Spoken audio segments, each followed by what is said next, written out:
नमस्कार, स्वागत है आपका कला दृष्टि में। आज हमारे साथ गोरखपुर विश्वविद्यालय प्राचीन इतिहास विभाग के पूर्व विभागाध्यक्ष डॉक्टर और प्रोफेसर दिग्विजय नाथ मौर्य सर हैं, जिन्होंने कला इतिहास के क्षेत्र में और प्राचीन कला के क्षेत्र में, प्राचीन इतिहास के क्षेत्र में काफ़ी ज़्यादा शोध भी किए हैं और कई वर्षों के अध्ययन और अध्यापन के बाद इनका जो अनुभव रहा है उस पर आज हम चर्चा करेंगे। और सर हमें प्रतिमा विज्ञान और जो हमारी भारतीय परंपरा में सिक्कों की कला रही है उस पर विस्तार से बताएंगे। नमस्कार सर। जी नमस्कार, स्वागत है आपका कला दृष्टि में। सबसे पहला प्रश्न तो ये है कि आपका इस प्राचीन इतिहास और कला से कैसे जुड़ाव बना? सर्वप्रथम आपको बहुत बहुत धन्यवाद और आपका स्वागत है। मेरा विषय है प्राचीन इतिहास, पुरातत्व एवं संस्कृति विभाग। संस्कृत विभाग। हमारे अध्ययन और अध्यापन में न केवल पुरातत्व बल्कि कला, प्रतिमा विज्ञान, सौंदर्य शास्त्र, आर्ट, आर्किटेक्चर, उसमें चित्रकला, मूर्तिकला, वास्तुकला सभी समाहित है। सभी समाहित, मतलब कला का एक व्यापक क्षेत्र आपने अपने अंदर समेट रखा है। ये सभी हम लोगों के अध्ययन अध्यापन का विषय है। और मेरा जो स्पेशलाइजेशन है वो मुद्रा और अभिलेख है। अच्छा, बहुत महत्वपूर्ण है ये कला इतिहास और इतिहास के दृष्टिकोण जी।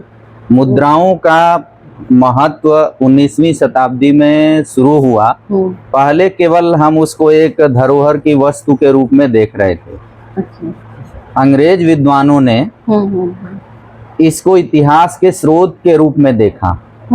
उसके बाद कला मर्मज्ञों ने इसके कला का एक महत्वपूर्ण आयाम और पहलू माना। मतलब इसका धीरे धीरे वो कहते हैं उपयोगिता बढ़ती गई। हाँ, उपयोगिता, महत्ता और प्रासंगिकता इसकी सभी बढ़ती गई।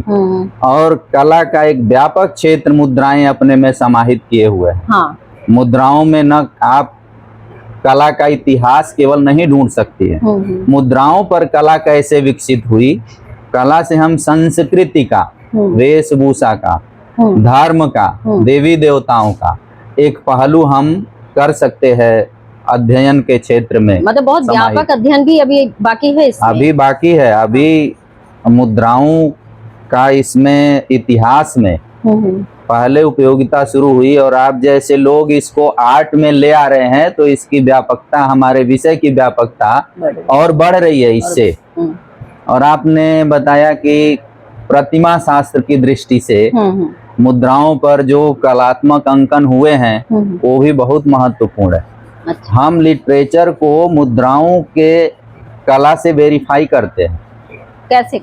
मतलब हमारे उदाहरण आप देंगे? हाँ, जैसे हम किसी प्रतिमा विज्ञान को हम शास्त्र में पढ़ रहे हैं, किसी पुस्तक में कि लक्ष्मी की मूर्ति कैसे बननी चाहिए, वो तो आपका थियोरेटिकल पोर्शन हुआ। उसको अगर हम मुद्रा पर लक्ष्मी का अंकन पाते हैं, हम वासुदेव का अंकन पाते हैं, हम शिव का अंकन पाते हैं, हम नंदी का अंकन पाते हैं, हम अभिषेक लक्ष्मी का अंकन पाते हैं, तो हम उसको प्रतिमा शास्त्र के विधानों से कोरिलेट करते हैं। अच्छा, जोड़ के देखते हैं कि उसमें कितना सही बना है कितना नहीं। जी। अच्छा। तो इस दृष्टि से एक लिटरेचर का वो मानक है कि लिटरेचर में जो लिखा है सच में वैसा होता था कि वो केवल कल्पना में ही लिखा गया, ऐसी मूर्तियां बननी चाहिए, वो बनी भी हुई हैं। तो जो मूर्ति कला का हम अध्ययन करते हैं, प्रतिमा शास्त्र का अध्ययन करते हैं, उसी तरह से हम मुद्राओं पर भी प्रतिमा शास्त्रीय दृष्टि से देवी देवताओं के अंकन का अध्ययन कर सकते हैं। ये एक विशिष्ट पहलू है जो पुरातात्विक साक्ष्य है और इसकी पुष्टि होती है आपके साहित्यिक साक्ष्यों की। अच्छा, जैसे कि अपने हम पशुपति शिव की बात करते हैं, वो हमें सिंधु घाटी से मिला हुआ है, शायद उस तरीके की प्रतिमा की बात आप कर रहे हैं। हाँ, वो पशुपति शिव वहाँ तो मूर्ति कला में है। अच्छा। प्राचीनतम है। उनके साथ 4 पशुओं का अंकन है। बाद में जब शैव धर्म का विकास हुआ तो आपको भी पता है कि वो समय समय पर परिवर्तित होते होते अब उनके साथ नंदी बचे हैं। जबकि पशुपति शिव जब हड़प्पा में हैं तब उनके साथ नंदी नहीं है। वहाँ 4 पशु हैं, गैड़ा है, भैंसा है, हिरण है और व्याघ्र हैं। अब ये चारों पशु समय के विकास के साथ साथ उनकी प्रतिमा के साथ नहीं है, उनके साथ नंदी पशु जुड़ा और नंदी के जुड़ने का एक बहुत महत्वपूर्ण पुरातात्विक साक्ष्य हमें कुषाण मुद्राओं से मिलता है। कुषाण कालीन मुद्रा हाँ, कुषाण में बिम कटफिसस की मुद्रा पर अच्छा शिव का नंदी के साथ अंकन मिलता है। अच्छा वो हमारे इस शैव धर्म की प्राचीनता और निरंतरता दोनों की पुष्टि करता है और हमारे प्रतिमा शास्त्रीय विधानों का भी। जब प्रतिमा शास्त्र में शिव के साथ नंदी का विधान हुआ तो प्रथम शताब्दी ईसा पूर्व में ही कुषाणों ने उनको अपनी मुद्रा पर स्थान दिया। अच्छा, मतलब एक तरह से उनको पूजनीय बना दिया, पूजनीय बनाया और अपने को खुद भारतीय संस्कृति का हिस्सा मानते हुए उन्होंने परम माहेश्वर की उपाधि धारण की कुषाण शासकों ने। अच्छा तो जो कनिष्क की बात आती है सर, तो कनिष्क के समय किस तरह की मुद्राएं चल रही थी? कनिष्क के समय हमें मुख्य रूप से ताम्र मुद्राएं मिलती हैं, स्वर्ण मुद्राएं मिलती हैं, रजत मुद्राएं नाम मात्र के मिलती हैं, लेकिन भारतीय संस्कृति और कला में कुषाण वंश का, उनकी कला का और उनकी मुद्राओं का बहुत अमूल्य योगदान है। अच्छा, आप उनके समय का आपने देखा, Gandhar school of art, Mathura school of art, अब सारनाथ स्कूल ऑफ आर्ट की चर्चा की जा रही है। ये सब की स्थापना कुषाण शासकों ने किया। विदेशी होते हुए भी उन्होंने अपनी कला में हिंदू देवी देवताओं में शाक्त, शौर्य, वैष्णव इन सब को स्थान देते हुए जैन और बौद्ध परंपरा को भी बहुत महत्व दिया इन्होंने। तो अपने सिक्कों में मतलब आप मुद्राओं की बात कर सिक्कों रहे हैं? में मैं मुद्राओं पर आऊं तो कुषाण शासक ऐसे शासक हैं जिन्होंने भारतीय देवी देवताओं में संकर्षण, बलराम, बुद्ध, शिव इन लोगों को अपनी मुद्रा पर स्थान दिया। अच्छा, बुद्ध का उल्लेख बहुत कम देखने को मिलता है, तो शायद ये कुषाण काल में ही रहा है। कुषाण काल में मुद्रा पर बुद्ध आए और उनका नाम बोड्डो उस पर लिखा भी मिलता है। बुड्डो? हाँ, BODDO उसकी स्पेलिंग है। अच्छा, उसको बुद्ध, जैसे जो विदेशी थे ना वो भारतीय नामों को यथावत नहीं ले पाते थे, उनका उच्चारण सही नहीं था। अच्छा, तो बुद्ध को उन्होंने बोड्डो ही लिखा। बोडो लिखा है। जैसे आज आप देखिए योग को योगा कहा जाने लगा, जबकि योगा यहाँ नहीं है, योग है वो। योग है, हाँ। तो ऐसे ही बुद्ध को बोड्डो उन्होंने लिखा। बिजागो आया, उनके अभिलेखों में भी भारतीय देवी देवताओं का नामांकन हुआ है। तो इस दृष्टि से, कला की दृष्टि से और संस्कृत की दृष्टि से, और एक और महत्वपूर्ण बात है, कनिष्क की मुद्राओं पर पहली बार भारतीय संस्कृति और धर्म से संबंधित देवी देवताओं उपाधियों का, इसके बाद ईरानी देवी देवताओं उपाधियों का, यूनानी देवी देवताओं उपाधियों का एक साथ एक ही शासक की मुद्रा पर अंकन हुआ है। अच्छा, उन्होंने बहुलता से बनी है। हाँ, लगभग 24 देवी देवताओं को उन्होंने अपनी मुद्रा पर स्थान दिया है, जिसमें भारतीय भी हैं, ईरानी भी हैं, यूनानी भी हैं। इतने बड़े व्यापक आयाम में उन्होंने भारतीय संस्कृति और साथ साथ वैश्विक संस्कृति का प्रतिनिधित्व करती हैं उनकी मुद्राएं। तो ये कुषाण काल आप कह रहे हैं कि बाहरी विदेशी थे, तो कहाँ से आए थे? ये मूलतः यूची जाति से संबंधित थे, जो दक्षिण पश्चिम चीन के एक कबीलाई जनजाति है, वहां से ये विस्थापित हुए। इन्होंने हूणों से युद्ध किया और रास्ते में विस्थापित होते होते ये भारत में भी आए। और भारत में आने से पहले इनकी 5 शाखाएं थीं, जिसमें एक कुई सुअंग शाखा के सरदार ने इन चारों को इकट्ठा करके उजुल कटफिसस, जिसका बाद में भारतीय संस्कृति में नाम पड़ा उजुल कटफिसस, और चीनी स्रोतों में क्यूत सिउ क्यू है। उसमें इनके पहले रिसोर्स चीनी और तिब्बती ग्रंथों में मिलते हैं। सुमा चीन का ग्रंथ है हाउ आंसू, उसके बाद का ग्रंथ है सियन हांसू, जिसमें इनका प्रारंभिक इतिहास मिलता है। भारत में आने के बाद इन्होंने जब भारतीय संस्कृति को अपना लिया, तब भारतीय ग्रंथों में भी इनका नाम मिलने लगता है। और भारत में मथुरा में माट नामक स्थान से इनका एक प्रतिमा मिली है, जो अभिलेख युक्त भी है। पूरी तरह से इन्होंने भारतीय संस्कृति को अपनाया और भारतीय संस्कृति का बहुत विकास किया, जो इस पूर्वी उत्तर प्रदेश के सारे उत्खननों में कुषाण कालीन अवशेष जरूर मिलते हैं, और विशेषकर बहुत ज्यादा मूर्तियां मिलती हैं। अच्छा, हाँ, जो लंबी नुकीली नाक इनकी विशेष पहचान है कुषाण कालीन मूर्तियों की। लंबी नुकीली ना। हाँ, इस कुषाण काल के मूर्तियों की पहचान है। उसमें खिलौनों के रूप में मूर्तियां हैं, छोटे छोटे स्थानीय देवी देवताओं की मूर्तियां हैं, ज्यादातर मिट्टी की बनी हुई हैं। हम लोगों ने उत्खनन कराया, यहाँ बीरभारी टीला फाजिल नगर में है। वहाँ से एक डॉक्टर श्याम सुंदर सिंह ने एक PhD लिखी उसी टीले पर, और उन्होंने उस टीले को मान लिया कि वो बुद्ध कालीन है। लेकिन जब उत्खनन हुआ तो कुषाण कालीन मुख्य रूप से वो बस्ती मिली, और वहाँ से बहुत ज़्यादा मूर्तियाँ मिली है जो प्राचीन इतिहास पुरातत्व संस्कृति विभाग गोरखपुर विश्वविद्यालय में वो अवशेष रखे भी हुए हैं। संग्रहित हैं।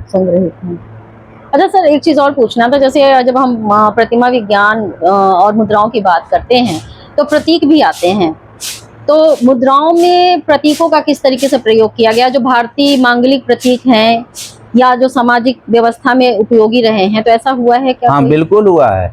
देखिए, प्रतीक धर्म के मूर्ति अंकन के पहले धार्मिक प्रतीकों का ही अंकन बहुतायत से हुआ है। 6ठी शताब्दी ईसा पूर्व में जब प्रतिमाओं का एक तरह से अंकन मूर्तन नहीं के बराबर होता था, तो उस समय प्रतीकों का अंकन आहत मुद्राओं पर मिलता है। आहत मुद्राएं भारत की प्राचीनतम मुद्राएं हैं। इनको हम प्राचीन भारत की राष्ट्रीय मुद्राएं भी कहते हैं। प्राचीन भारत की राष्ट्रीय मुद्राएं, जी, आहत मुद्राएं। आहत मुद्राएं क्योंकि इनका क्षेत्र बहुत व्यापक है, लगभग भारत के सभी स्थानों से समय समय पर मिलती हैं। और डॉक्टर PL गुप्ता के अनुसार इनका काल 6वीं 7वीं शताब्दी BC है, और उसके पहले इस तरह से धातु की एक निश्चित मानक की मुद्राओं का पूरी दुनिया में प्रायः अभाव सा है। तो भारत की ये मुद्राएं दुनिया के प्राचीनतम मुद्राओं से समतुल्य है। अच्छा। और इन पर प्रतीकों का अंकन मिलता है।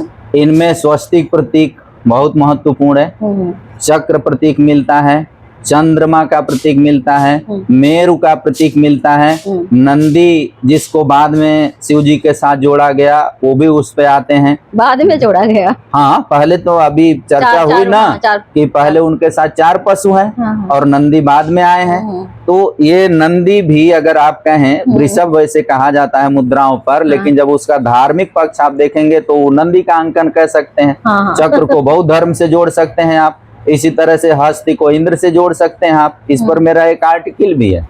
मैंने आहत मुद्राओं पर अंकित प्रतीकों पर 2 पक्ष से विचार किया। एक तो 5 की संख्या में ही क्यों, और उनकी धार्मिक अभिव्यंजना क्या है। जो भी प्रतीक हैं वो सभी लगभग धार्मिक प्रतीक ही हैं।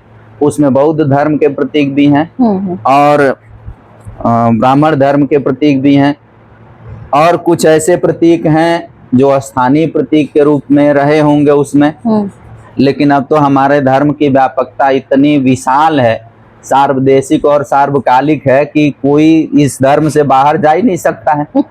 उस पर वृक्ष हैं, हम उसको उस रूप में भी देखते हैं कि औषधीय वृक्ष भी हैं और दैवीय वृक्ष भी है।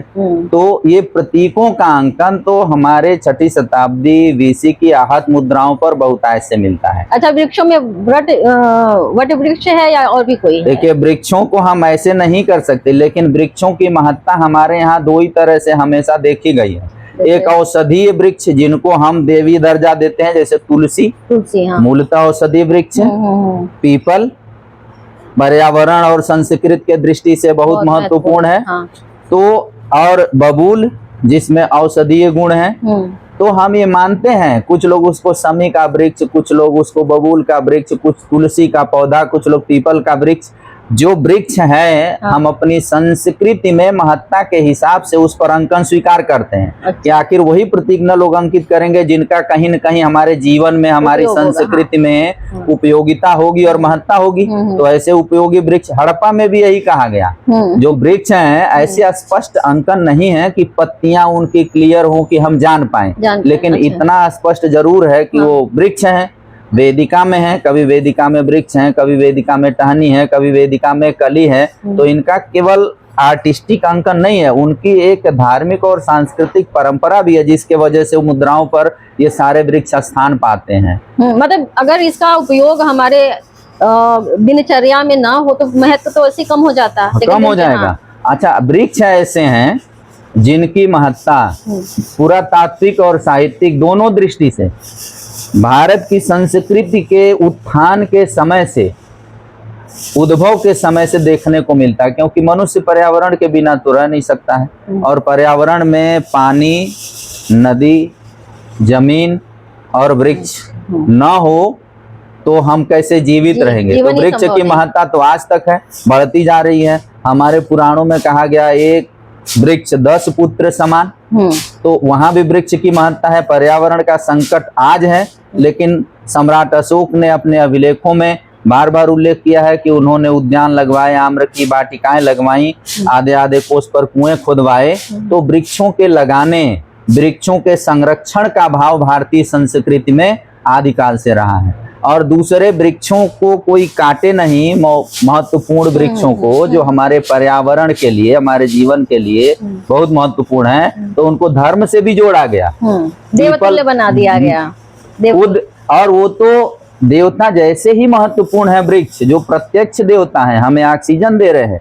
और हम मानते हैं कि नीम के पेड़ पर शाक्त धर्म से जोड़ा गया देवी का निवास है, पीपल पर देवताओं का निवास है, तुलसी साक्षात देवी हैं। इसलिए अभी भी लोग महेश की बात होती है हमेशा, क्योंकि इसे कोई नुकसान ना पहुंचावे, इस दृष्टि से। और हमारा यहाँ, हमारा जो समाज है वो धर्म भीरु समाज और संस्कृति है। हम किसी चीज को धर्म से जोड़ दें, उसकी संरक्षा करनी हो तो वो ज्यादा प्रभावी होता है। आज भी पीपल का वृक्ष अगर किसी मतलब ऐसे जगह पर उगा हो जिसको निकालना हो तो सब लोग नहीं छूते उसको, नहीं निकालते। दिन देखेंगे, समय देखेंगे। तो वो क्या है, वैज्ञानिक दृष्टि से सोचिए तो वो केवल पेड़ है। धार्मिक दृष्टि से हम इतना उसके प्रति लगाव रखे हुए हैं कि हम उसको नहीं काटते, नहीं काटते, पूजते हैं। उसके लिए विशेष आयोजन और तिथि निर्धारित की गई है। तो उसके अभी हर शनिवार को, आज देखिए नगरीय जीवन है हम लोगों का, आप पंत पार्क में चले जाइए, सवेरे सवेरे दीपक जलाने के दर्जनों महिलाएं लाइन लगाए रहती हैं शनिवार को पीपल के वृक्ष के नीचे, शाम को। तो ये सब जो हमारे यहाँ वृक्ष पूजा की परंपरा है ना, वो हड़प्पा में भी दिखती है और मुद्राओं में भी दिखती है। तो हम उनको धार्मिक प्रतीक के रूप में अभी भी देखते हैं। अच्छा सर, एक चीज आ रही है जहन में, तो पूछना चाह रहे हैं, जैसे अभी दीपक की बात आपने करी, तो मुद्राओं में क्या दीपक के लिए भी कुछ है कि मतलब दीपक जलाते थे, या दीपक का कहीं उल्लेख मिला हो, या कहीं किसी मुद्राओं पे अंकन मिला हो? नहीं, देखिए वो अंडरस्टूड है, क्योंकि अगर मंदिर का अंकन है, विशेषकर यौधेय मुद्राओं पर पहली बार, उसको मकान भी कह सकते थे, लेकिन उसके ऊपर जो पताका लगी है उससे माना जाता है कि मंदिर का प्राचीनतम अंकन यौधेय मुद्राओं पर है। यौधेय मुद्राएं क्या है? एक बार यौधेय मुद्राएं, यौधेय गण थे। अच्छा। 2री शताब्दी 3री शताब्दी ईसा पूर्व में। तो वो पश्चिमोत्तर भारत में रहने वाली एक जनजातीय या गणराज्य है वो। अच्छा। तो उनकी धार्मिक परंपरा में मंदिर है, उनके उपास्य देवता कार्तिकेय हैं।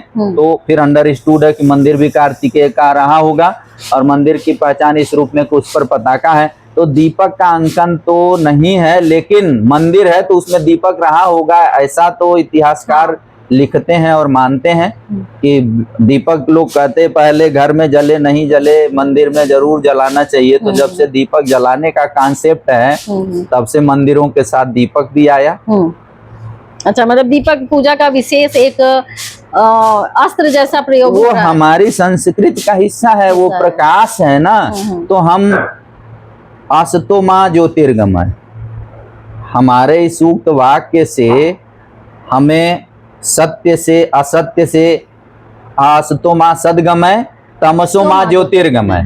तो असत्य से सत्य की ओर और तम से प्रकाश की ओर। तो प्रकाश तो 2 ही स्रोत है, पहले एक दीपक है और फिर एक सूर्य है। पहले सूर्य है फिर दीपक। तो जैसे सूर्य जब अस्त होगा तो दीपक से हम प्रकाश का काम लेते रहे हैं। तो दीपक की महत्ता, अब तो हम उसको जब नहीं जरूरत है तब भी एक रिचुअल, एक परंपरा, एक संस्कृति का हिस्सा मान के दिन में हम उजाले में पूजा करते हैं, और दीपक जलाना हम अपनी परंपरा का प्रतीक मानते हैं। बिना दीपक के कोई पूजा संभव नहीं है। आप 1000 वाट का बल्ब जलाए रहिए घर में, लेकिन बिना दीपक के पूजा हो नहीं सकती। आज भी तुलसी में दीपक जलता है, वो रोज शाम को जलता है।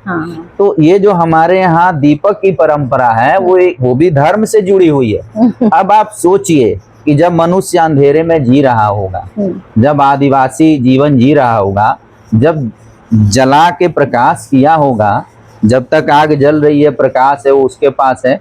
कभी आग वहां से दूर गई, जल गया, इसको उसका एक अलग विकास यात्रा है। दीपक जब अस्तित्व में आया होगा तो उसके लिए वो किसी क्रांति से कम था कि वो अंधेरे में दिख गया। किसी को अंधेरे में बंद कर दीजिए तो उसको प्रकाश की महत्ता का पता चलेगा ना कई दिन बाद। तो हर रात अंधेरे में गुजार रहा है, जब उसको प्रकाश मिला तो वो कितना खुश हुआ होगा। तो उस प्रकाश की पूजा शुरू हो गई।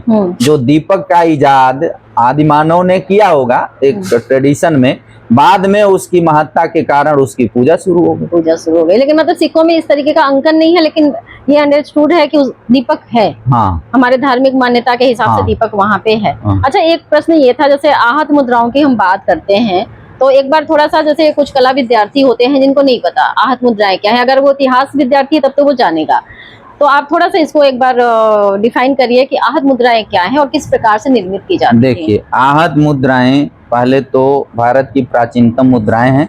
इनकी आवश्यकता सबसे पहले अर्थव्यवस्था को गतिशील करने के लिए पड़ी।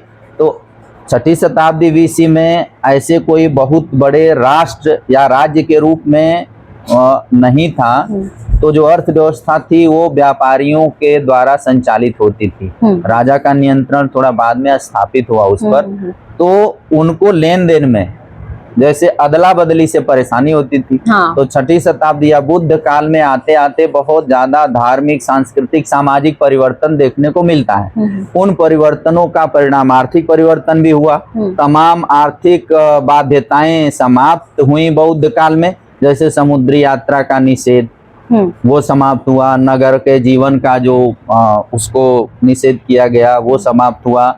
बहुत सारे निचले तबके के लोग अर्थव्यवस्था में, कृषि में, शिल्प में आगे आए, तो अर्थव्यवस्था विकसित हुई। और इस अर्थव्यवस्था के संचालन के लिए मुद्राएं अस्तित्व में आई। तो मुद्राओं में पहली बार जो मुद्राएं बनाई गई वो एक निश्चित मानक की रजत धातु की बनी। उनकी धातु चांदी है, उस पर कुछ निश्चित सिंबल। और जो दो प्रकार की आहत मुद्राएं, एक साम्राज्यीय आहत मुद्राएं हैं, एक स्थानीय मुद्राएं हैं। जो साम्राज्यिक आहत मुद्राएं हैं उस पर 5 चिन्ह अनिवार्य थे, जिसमें 2 चिन्ह सभी पर मिलते हैं, कॉमन है। अगर हजारों की संख्या में मिली आहत मुद्राएं, तो जो साम्राज्यीय आहत मुद्राएं हैं उन मुद्राओं पर सूर्य और सडर चक्र मिलता है। उनको भी धर्म से ही जोड़ा गया है। सूर्य तो यूनिवर्सल है, वो किसी एक देश, संस्कृति या जाति या सभ्यता का नहीं है।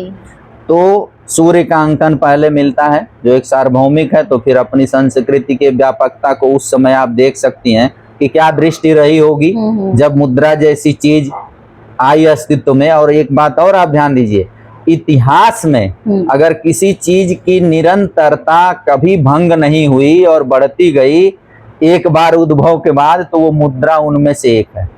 कई चीजें बदल गई, मूर्ति निर्माण, घर निर्माण, बहुत सारे मूल्य मान्यताएं बदले, लेकिन मुद्रा अस्तित्व में 6ठी शताब्दी BC में आई। तो 2600 साल से उसकी महत्ता बढ़ती जा रही है। रूप परिवर्तित हुआ लेकिन महत्ता नहीं घटी। अर्थव्यवस्था का नियम है वो। और उसका नाम आहत इसलिए पड़ा है कि उसको बनाने में 2-3 विधियां हैं। मुख्य ये है कि उस पर टंकण, आहत का मतलब होता है पंच करना, मारना, ठोकना। तो जो उस पर 5 सिंबल है या कोई भी सिंबल है, तो या तो चांदी के टुकड़े को काट कर या पिघला के छोटे छोटे टुकड़े में बनाकर उस पर बाद में चिन्ह अलग अलग, वो बिंब टंक जिसको बोलते हैं, उस समय की टर्मिनोलॉजी है मुद्रा निर्माण में। तो अलग अलग बिंब टंक से उस पर ठोके जाते हैं। तो उस पर बनाने की टकसाल है, मिंट हम जिसको कहते हैं। वहां पे चांदी पिघलाई जा रही है, चांदी के पत्थर, फिर चांदी के टुकड़े, फिर उन पर चिन्ह का अंकन, फिर उनकी तौल बराबर करने के लिए उनको काटते भी थे अगर वो ज्यादा है तो इस कभी कभी एक सिंबल दूसरे पर अंकित हो गए हैं, पार्शियली वो ओवरलैप भी कर रहे हैं, कभी कोई सिंबल कट भी गया है, लेकिन 5 सिंबल उन पर अनिवार्यता है। तो आहत करके या पंच करके या ठोक करके चिन्ह अंकित करने के कारण उनका नाम आहत मुद्रा पड़ा। उसको VS अग्रवाल और हमारे ही विभाग के पूर्व यशस्वी आचार्य प्रोफेसर VS पाठक जी ने इसको नाम दिया। अच्छा। तो आहत संकित मुद्रा या आहत मुद्रा लोकप्रिय हुई, जिनको वैश्विक तौर पर हम पंचमार्क कॉइन्स कहते हैं। मतलब पहचान इसकी उसी रूप में हाँ। विकसित हो गई। एक चीज पूछना था, ये जो 5 आप चिन्ह बता रहे हैं, कौन कौन से चिन्ह थे ये? देखिए, 2 चिन्ह तो निश्चित हैं, एक सूर्य है, ये दूसरा सदर चक्र। सदर चक्र का मतलब हुआ ऐसा वृत्त या आकार जिसमें 6 कोण हो या 6 अरियां हों। अरियां हूँ। ठीक। हाँ। तो सदर माने 6 और चक्र है ना, तो ऐसा गोल सिंबल जिसमें 6, तो कहीं वो 6 एरो बनाया है उन्होंने, कहीं उन्होंने 6 नुकीले बस बना दिए हैं, कहीं उन्होंने 6 लाइन खींच दी है, कहीं सूर्य के जैसा ही बना दिया है, 6 केवल सूर्य में ज्यादा है, कहीं एक हरे वृत्त में है, कहीं दोहरे वृत्त में है। तो सूर्य है और सदर चक्र, ये 2 तो कॉमन हो गए। तीसरे से लेकर बहुत सारे सिंबल परिवर्तनशील हैं, जो अलग अलग बदल रहे हैं। जैसे उसमें अगर आकृतियों को वर्गीकरण करेंगे तो वो पशु आकृतियां हैं, मानव आकृतियां हैं, वनस्पति आकृतियां हैं, ज्यामितीय आकृतियां हैं। तो उसमें फिर पशु शुरू होते हैं, जिसमें कुत्ता है, अभी कहीं अकेले है। हाँ। अच्छा। कहीं वो पर्वत पर अंकित है, फिर वो तोता है। अच्छा। फिर उल्लू है, फिर मोर है, हाथी है, वृषभ है। तो ये पशुओं का अंकन होता है, इसमें से कोई एक अंकित मतलब है। कोई वन्य जीव या ये आप पशु जगत के कोई एक प्रतीक उस वो है, एक मनुष्य प्रतीक है, कहीं कहीं मनुष्य ऐसे हाथ फैलाए हुए उस पर अंकित है। कहीं कहीं वो वनस्पतियों का, वेदिका में वृक्ष है, बिना वेदिका के वृक्ष है, केवल टहनी है, ये वृक्ष जगत से है। फिर नदियां हैं, पर्वत हैं, प्रकृति से भी उस पर सिंबल अंकित हैं। कुछ ज्यामितीय आकृतियां हैं, जैसे त्रिकोण है, चतुष्कोण है, वृत्त है, इनका भी अंकन मिलता है। तो इसमें हजारों की संख्या में अंकन है, लेकिन 2 चीज तय है। एक तो संख्या 5 है साम्राज्यिक आहत मुद्राओं पे, उनमें दो जो है प्रतीक वो तय है, सब पर है, कॉमन है। 3 बदलते हैं, जिनमें यही आकृतियां हैं, वनस्पति जगत से हैं, पशु जगत से हैं, मनुष्य जगत से हैं, प्रकृति से हैं और ज्यामितीय आकृतियां हैं। अच्छा, समाज का कितना बड़ा ये व्यवस्था था जिसने भी इसको डिजाइन किया, कि हर चीज को समाहित कर दिया, कि मतलब हम सबके साथ चल रहे हैं। एक सनातन की हम जब बात करते हैं या सनातन धर्म की बात करते हैं, तो शायद ये हमको लगता है ये बहुत बड़ा प्रतीक है, अगर हम सिक्कों की मुद्राओं की बात करें, क्योंकि हम देखिए, सनातन को हम उसको छोड़ के नहीं कहीं से ले आ सकते, नहीं ला सकते। सनातन हो जिसको हम कहते हैं ना, या ऋग्वेद हो या प्राचीनतम प्रतीक हो, वो सभी प्रकृति से जुड़े हुए सब। क्योंकि अभी के दुनिया जैसा मूर्तन और इस तरह का प्रतिमा शास्त्रीय चित्रण, ये सब बहुत बाद की चीजें हैं। प्रारंभ में प्रकृति है, प्रकृति पूजा है। पूरे ऋग्वेद में सूर्य की, वायु की, जल की, आकाश की, इन्हीं पर ज्यादा मंत्र हैं, अग्नि पर है। तो वो प्रकृति पूजा के नजदीक है। तमाम सारी आदिवासी जनजातियों में आज भी प्रतीक पूजा प्रकृति की पूजा के रूप में है।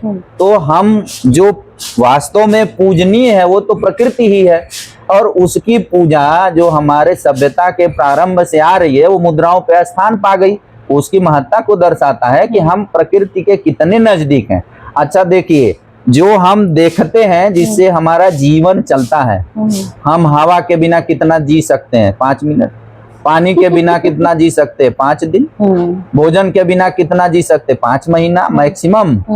ये तीनों प्रकृति देती है, जिसका डायरेक्ट संबंध है हमसे। तो वो लोग जो पुराने थे ना, वो प्रकृति से प्रत्यक्षतः अपना जुड़ाव महसूस करने के लिए इन प्रतीकों के साथ अपने पूजा का, आराध्य का भाव रखा, और वो आज भी बहुत जरूरी है। हमें वास्तव में पेड़ ही पूजने हैं। अगर जीवन को बचाना है, जगत को बचाना है, तो वृक्ष लगाना है, उन्हीं को पूजना है। जल को स्वच्छ रखना है, पर्वतों को बचाना है, धरती को बचाना है, अनाज का संकट हो जाएगा। तो ये तो प्रकृति है। बाकी जो धर्मों के विभिन्न आयाम है, मनुष्य को उधर जोड़ने के लिए बाद में बहुत सारी शाखाएं, प्रशाखाएं, प्रतिमा शास्त्र, मूर्तन, ये हुआ। लेकिन मौलिक जो सनातन धर्म है ना, वो प्रकृति पूजा है, वो ही मुद्रा पर आया है।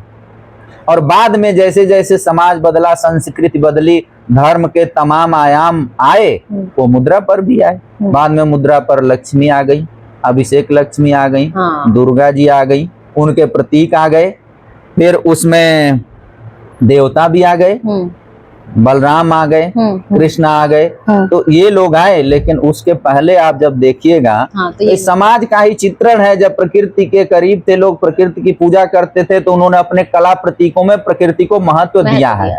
अब आप कभी न कभी बनाई होंगी, जो प्रागैतिहासिक चित्रकला है, आपका विषय रहा है, उसमें आदमी क्या मूर्तन कर रहा है, एक पशु घेरे है, उसको चारों ओर से मार रहे नदी बना दे रहे, वृक्ष बना दे रहे, इतने ही तक सीमित थे। तो जब समाज में बौद्धिकता बढ़ी, भौतिकता बढ़ी, तो धर्म के भी तमाम शाखाएं आई और वो फिर सब जगह स्थान पाने लगा, साहित्य में और फिर पुरातत्व में, मुद्राओं पर भी, मूर्तियों में आया वो। लेकिन पहले जब आप प्रारंभिक चरण में रहेंगी, भारतीय आदि संस्कृति में जाएंगी, तो प्रकृति सबसे महत्वपूर्ण तत्व है हमारे धर्म का। अच्छा, एक प्रश्न था और कि जैसे आप प्रकृति की बात कर रहे हैं, तो हमारा शरीर भी पंच तत्व है, तो ऐसा तो नहीं कि उसी की वजह से वो मुद्राओं पे स्थान पाया कि भाई हमारा शरीर जो है वो 5 तत्वों से निर्मित है? इतने यह बाद की चीज है। अच्छा, जो ये कॉन्सेप्ट आप बता रही हैं, पंच तत्व से शरीर बना है, उसके पहले प्रकृति है। जब बौद्धिकता बनी ना, तो सिद्धांत आया। 2 थियरी है, पहले विचार तब वस्तु, एक थियरी है पहले वस्तु तब विचार। पहले आप कुछ देखेंगी तो विचार आएगा, और फिर कुछ विचार आएगा तब आप कुछ बना पाइएगा। दोनों देखिए एक ही सिक्के के 2 पहलू हैं। तो जब हम पंच तत्व की बात करते हैं, तो ये बड़ी प्रबल मनीषा की बात है। जब ऋषियों ने, बल्कि वैज्ञानिक प्रयोगों या सोच विचार से पहले, उन्होंने प्रकृति को देखा और समझा, और उन्होंने बताया, जो वैज्ञानिक भी इसको मानते हैं, प्रूव करते हैं, कि मौलिक 5 तत्व ही हैं जिनसे पूरा विश्व संचालित हो रहा है। पूरा विश्व संचालित हो रहा है। हमारा निर्माण भी उन्हीं 5 तत्वों से है, और हमारा विलीन भी हम उन्हीं 5 तत्वों में हो जाएंगे।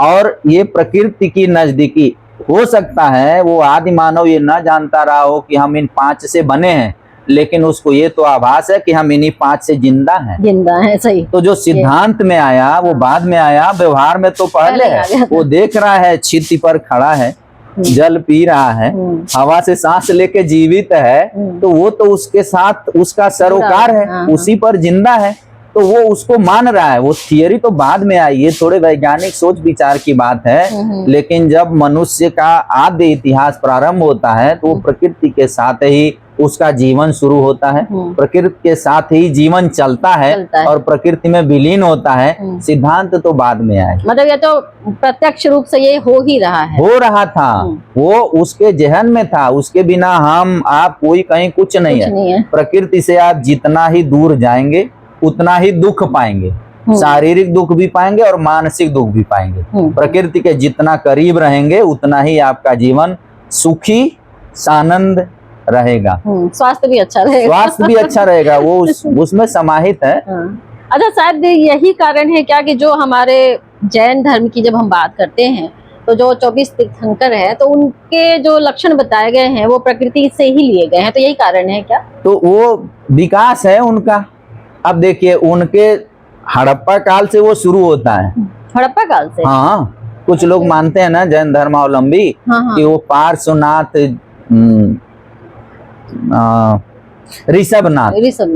ऋषभनाथ जो जैन धर्म के तीर्थंकर हैं, वो हड़प्पा कालीन है। और अब माना जाता है कि हड़प्पा का काल और ऋग्वेद का काल समतुल्य है, बराबर है। तो वहां पे जैन धर्म की प्राचीनता ले जाते हैं, और 26वें तीर्थंकर तक यहाँ आते आते महावीर स्वामी तक, तो उनमें भी तो उसका विकास दिखेगा ना।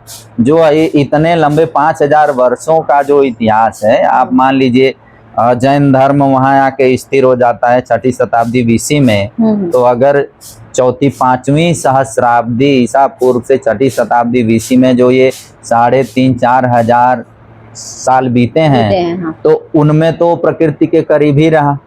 तो बिना प्रकृति के तो कुछ भी नहीं है। किसी भी जब प्रारंभिक देवी देवता, जैसे ऋग्वैदिक देवी देवता को आप देखेंगे, हड़प्पा के, और केवल भारत के संदर्भ में नहीं, समस्त विश्व के प्राचीन सभ्यताओं में प्रकृति से लगाव सबका दिखता है।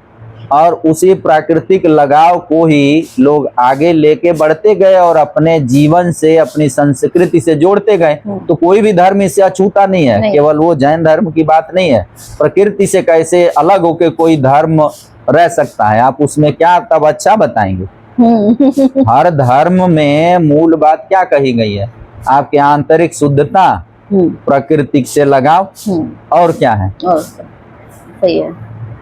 हाँ, जैसे मतलब उनके जितने लक्षण हैं, जब हम लोग प्रतिमा विज्ञान पढ़ते या पढ़ाते हैं तो ये मेरे जहन में आया, जबकि मैं तो प्योर रूप से चित्रकला की थी, लेकिन कला इतिहास से जब सामना हुआ और देखा गया तो बहुत इंटरेस्टिंग लगा। और ये बड़ी विडंबना है कि आज के जो कला विद्यार्थी है, शुद्ध रूप से कला के विद्यार्थी, उनको ये सब चीजें जाननी चाहिए, लेकिन वो प्रयास ही नहीं करते। कला का क्षेत्र इतना व्यापक है कि वो क्या क्या जाने, इसीलिए तो अलग अलग बनाया गया। देखिए, कला एक अलग विभाग और विषय है। हाँ। फिर वो हर जगह कला है। हमारे विषय में भी कला के प्रश्न पत्र हैं, बच्चे कला पढ़ते हैं। कला का विकास, उसमें मूर्ति कला है, वास्तुकला है, चित्रकला है। अब हर विषयों में कला के बिना कौन विषय, विज्ञान में भी तो कला है, विज्ञान में भी कला। आप जब चित्र बनाएंगे तो कला एक है, चित्र दूसरी बात है किसका बना रहे हैं, बस उसमें मूर्तन या फिर चित्रण तो कला का विषय है ना। हाँ, वही तो वो डायरेक्ट है, लेकिन कला तो हर जगह है। बिना कला के कुछ नहीं हो सकता है। बिना कला के अपने भाव, भाषा, संस्कृति और इतिहास की प्रस्तुति आप नहीं कर सकते। तो जब कला का क्षेत्र इतना व्यापक है तो एक विद्यार्थी, चाहे एक अध्येता, चाहे एक आचार्य, कैसे सब कुछ जान सकता है। सबकी एक सीमा है, इसीलिए विषय अलग अलग बनाए गए हैं। अब जिसकी जितनी जिज्ञासा उसका उतना ज्ञान। जितना बड़ा पात्र है उतना ही आप जल इकट्ठा करेंगे। ज्ञान तो जीवन पर्यंत चलने वाली चीज है। कोई भी दुनिया में ऐसा नहीं है कि नितांत ज्ञानी है और कोई सर्वज्ञानी है, सब बीच में ही है। सब बीच में है। जिसने जितनी जिज्ञासा की उसको उतना ज्ञान मिला। और ज्ञान तो अनंत है, वो मनुष्य के बस की बात नहीं है। हम एक छोटे से विषय पर, हम दुनिया के पूरे विश्व के एक बूंद के बराबर भी जीवन नहीं है। इतने में ही हम जितना ज्ञान प्राप्त कर लें और उस ज्ञान के गुमान में चाहे जो भी सोचें, लेकिन वास्तव में प्रकृति के सापेक्ष तो नगण्य है। एक मनुष्य का जीवन कुछ भी नहीं है। नहीं, ये बात तो सही है सर। इसीलिए ग्रंथों में भी हमारे 64 कलाओं का उल्लेख आता है, क्योंकि एक व्यक्ति है, अब वो कितने कलाओं से परिपूर्ण है, ये उसकी क्वालिटी वैसे डेवलप होती है। क्षमता पर उसके निर्भर करता है, जिज्ञासा पर निर्भर करता है। किसी भी विधा में कोई भी व्यक्ति संपूर्ण ज्ञान नहीं प्राप्त कर सकता है, सापेक्षिक है। थोड़ा बहुत सबको है और संपूर्ण किसी को नहीं। अच्छा, अगर आपसे हम एक छोटा सा चाहेंगे कि आप एक शब्द में पिरो दीजिए उसको, कि अगर कला की दृष्टि से, कला मतलब जो आजकल चित्रकला या फाइन आर्ट्स का जो पाठ्यक्रम चल रहा है, जो सिलेबस बन गया है, उस दृष्टि से अगर हम मुद्राओं के ऊपर कला के अंकन को देखें तो किस प्रकार से उसको जोड़ सकते हैं? हम जोड़ सकते हैं कि एक सीधे भी जोड़ सकते हैं कि प्राचीन भारतीय मुद्राओं पर अंकित कला एक पेपर आप अपने यहाँ इंट्रोड्यूस कर सकते हैं अपने विषय में, जो कि नहीं होगा क्योंकि इसको प्राचीन इतिहास संस्कृत का हिस्सा माना गया। लेकिन है तो इस पर आर्ट, इस पर प्रतिमा विज्ञान है, इस पर संस्कृति है, इस पर धर्म है, इस पर वेशभूषा है, इस पर भाषा है, इस पर चित्रण भी है, इस पर मूर्तन भी है। तो ये सारी चीजें अगर आपका विद्यार्थी पढ़े तो केवल एक चीज को लिया जा सकता है, कला का सारा पक्ष है। तो उसको प्रतीकों से लेके मूर्तियों तक मुद्राओं पर देखने को मिलता है। तो आपके विषय में एक प्रश्न पत्र इसका रखा जा सकता है तो बच्चों का लाभ होगा। कला के एक नए आयाम को वो जानेंगे, नया परिचय होगा उनका, और हमारे विषय को भी और व्यापकता मिलेगी, मुद्राओं को लोकप्रियता मिलेगी। देखिए, मुद्राएं उत्तर भारत में उतनी लोकप्रिय नहीं मुद्राओं का अध्ययन जितना दक्षिण भारत में है। अच्छा, दक्षिण भारत में हम लोग एक सेमिनार में गए थे तो वहाँ तो एक सिलाई करने वाला भी अपने पास एक शोकेस रखा है मुद्रा का, सब्जी बेचने वाला, परचून की दुकान वाला। आप जानेगा कि आप पुरातत्व के हैं या मुद्रा के हैं तो वो आपसे 5 मिनट समय मांग के उसको दिखाएगा कि देखिए ये फला जगह से मिली है, इसकी प्राचीनता बताइए। वहाँ मुद्रा शोध संस्थान है अंजनेरी में, नासिक के पास। अच्छा। उसमें लोग मुद्राओं के पहचान का अध्ययन करने जाते हैं, कोर्स अभी भी चलते हैं। तो जितने आचार्य लोग नहीं जाते हैं उससे ज्यादा तो दक्षिण भारत के व्यवसायी जाते हैं। वहाँ ऑक्शन होता है, वहाँ प्रदर्शनी लगती है। तो प्रदर्शनी में कोई विद्वानों का या मुद्राविदों का कुछ नहीं होता है, सारा रोल वहाँ के स्थानीय लोग अपने पास, उनके पास कलेक्शन है, वो मुद्राओं का एग्जीबिशन लगाए हुए हैं। और उसमें मतलब इसको आप एक जिम्मेदारी मान के वो चल रहे हैं कि ये हम प्रसारित करें। तो उनका पैशन बन गया है, इसको बहुत महत्ता देते हैं। उनके जैसे आपके यहाँ आर्ट का लगता है प्रदर्शनी, वैसे उनके यहाँ मुद्रा की प्रदर्शनी लगती है। तो दक्षिण भारत में मुद्राएं बहुत लोकप्रिय हैं, उन पर अध्ययन बहुत हो रहा है उसकी तुलना में उत्तर भारत में नहीं। और एक उसका मूल कारण ये भी है कि मुद्राएं दक्षिण भारत में ज्यादा मिली भी हैं, खुदाई से प्राप्त हुई खुदाई से, या नदियों के किनारे, या जो उधर के राजवंश हैं, अब या फिर जो व्यापार हुआ है रोमन साम्राज्य से, तो वो समुद्र के किनारे के बंदरगाहों पर आने से मुद्राओं की गतिविधियां दक्षिण भारत में उत्तर भारत की तुलना में ज्यादा है। नहीं, बहुत अच्छी चीज है सर, ये तो बहुत व्यापक विषय है। अगर इस पे चर्चा करेंगे तो कई महीने निकल जाएंगे। और मैं जरूर ये कहूंगी कि आपने इतना समय दिया है और इतना अच्छा ज्ञान है जो उपयोगी होगा हमारे कला विद्यार्थियों के लिए। हम फिर से इस पे आपसे चर्चा करेंगे और आप हमारे साथ जुड़े रहे, इसके लिए आपको बहुत बहुत धन्यवाद। और मैं कहूंगी जो दर्शक हैं कि आप सब एक ही हैं। सर ने अभी बताया कि कला हर जगह है और ये चरितार्थ करता है, चाहे वो हम प्रतिमा विज्ञान की बात करें, चाहे हम मुद्रा शास्त्र की बात करें, चाहे हम मुद्राओं पे अंकित चिन्हों की बात करें। तो इसमें एक बहुत बड़ा अध्ययन अभी बाकी है जो कि अगर शोधार्थी करना चाहें तो कर सकते हैं। और ये वीडियो आपके लिए कितना उपयोगी होगा आप स्वयं ही बताइएगा। और आप हमारे साथ जुड़े रहे हैं, इसके लिए आप सभी को बहुत बहुत धन्यवाद। और जो भी के प्रश्न हैं प्लीज उसे कमेंट बॉक्स में लिखिएगा ताकि हम आपके प्रश्नों का जवाब दे सकें। बहुत बहुत धन्यवाद और कृपया इस चैनल को लाइक, सब्सक्राइब और शेयर करिएगा। नमस्कार। जी धन्यवाद।